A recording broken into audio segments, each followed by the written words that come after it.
Puyang Gadis. Puyang Gadis. Alkisah hiduplah seorang gadis yang cantik jelita di desa Kupang 4 Lawang. Desa tersebut diberi nama Kupang karena banyak ditumbuhi oleh tanaman kupang. Gadis cantik itu bernama Siti Rohina. Ia dijuluki sebagai kembang desa Kupang. Siti Rohina tinggal bersama kakak kesayangannya, Abdul Amaran. Karena kedua orang tua mereka telah tiada, kakaknya mendapatkan julukan Bujang Juwaro karena memiliki ilmu silat dengan kesaktian tinggi dan piawai dalam berbagai hal. Pada suatu hari, Siti Rohina dengan gadis lainnya sedang mandi sekaligus mencuci pakaian di sungai. Saat hendak pulang, tukuk labu milik Siti Rohina hanyut di sungai. Tukuk labuku! Di suatu sore nan berawan, sebuah kapal besar melintasi di perairan Sungai Musi, kota Palembang. Kapal itu milik seorang Sunan Palembang yang kaya raya. Tanpa sengaja, salah seorang pengawal melihat benda aneh yang mengapung di atas permukaan air. Tuanku Sunan, tengok, ada sesuatu yang mengambang di sana. Cepat, kau ambilkan untukku. Pengawal dengan segera mengambil benda tersebut.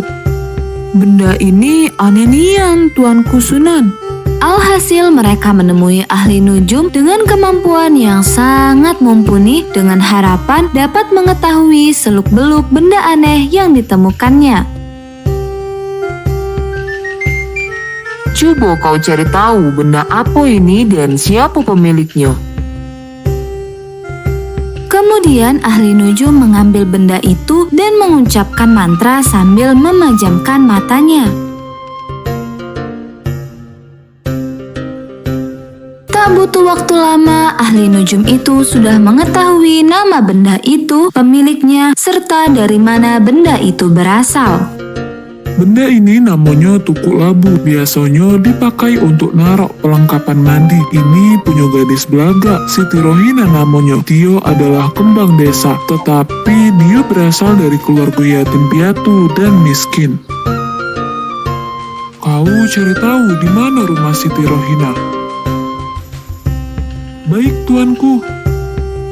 Tak sulit mencari rumah gadis paling cantik di desa Kupang. Masyarakat yang sedang mencari ikan segera menunjukkan rumah Siti Rohina. Namun saat hari pertama berkunjung, Sunan Palembang tak dapat berjumpa dengan gadis cantik idamannya. Dikarenakan Siti Rohina sedang nyamah atau menangkap ikan hanya dengan menggunakan tangan. Hanya ada Bujang Juwaro di rumahnya. Sunan Palembang menyampaikan maksud dan tujuannya datang ke desa Kupang. Mengetahui hal tersebut, Bujang Juwaro sangat terkejut. Ketenaran Sunan Palembang yang memiliki banyak selir sudah tersebar luas, termasuk Bujang Juwaro mengetahui hal tersebut. Ia jelas tak ingin jika adik kesayangannya menjadi selir dari orang seperti Sunan Palembang. Sepulangnya Siti Rohina dari nyamah di sungai, Bujang Juwaro langsung menceritakan perihal yang terjadi selama adiknya tidak ada di rumah. Sontak, Siti Rohina terkejut dan menolak pinangan dari Sunan Palembang. Kak, aku dak galak nikah dengan Sunan Palembang itu. Kakak tahu kan dia itu punya banyak selir. Aku pun dak galak kau jadikan dia saya lihat dek.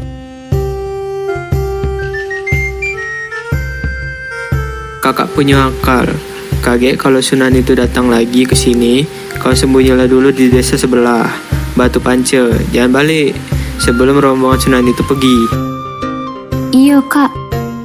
3 hari berlalu, tibalah hari yang telah Abdul Amaran janjikan. Sunan Palembang beserta pengawalnya kembali mendatangi rumah beradik itu. Akan tetapi, sesuai rencana yang telah Abdul Amaran usulkan, Sunan Palembang lagi dan lagi tak dapat menyambangi Siti Rohina.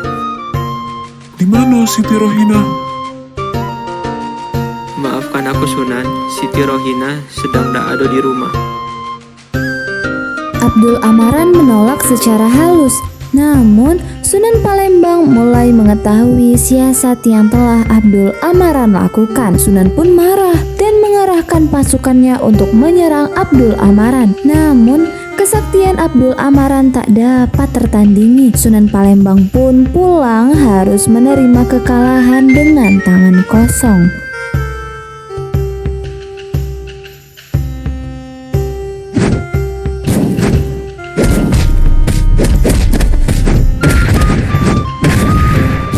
Ketika Sunan Palembang telah pulang, Abdul Amaran pun menjemput Siti Rohina untuk pulang sesuai dengan rencananya. Kemudian Abdul Amaran memikirkan siasat lain agar Sunan Palembang tidak dapat bertemu dengan Siti Rohina.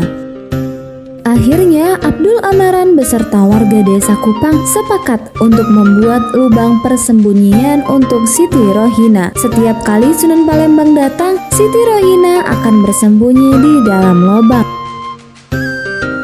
Dibekali dengan bambu untuk alat bernafas, tikar, sisir, daun sirih, dan buah pisang emas sebagai makanan. Pada suatu hari, saat Sunan Palembang dan para pengawalnya kembali ke desa Kupang, bergegaslah Abdul Amaran dan warga menyembunyikan Siti Rohina ke dalam lubang dengan sangat terburu-buru. Kali ini, Sunan Palembang sungguh amat geram dan terpaksa meninggalkan desa Kupang tanpa membawa apa-apa.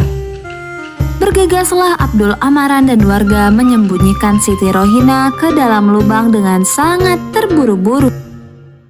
Kali ini, Sunan Palembang sungguh amat geram dan terpaksa meninggalkan desa Kupang tanpa membawa apa-apa.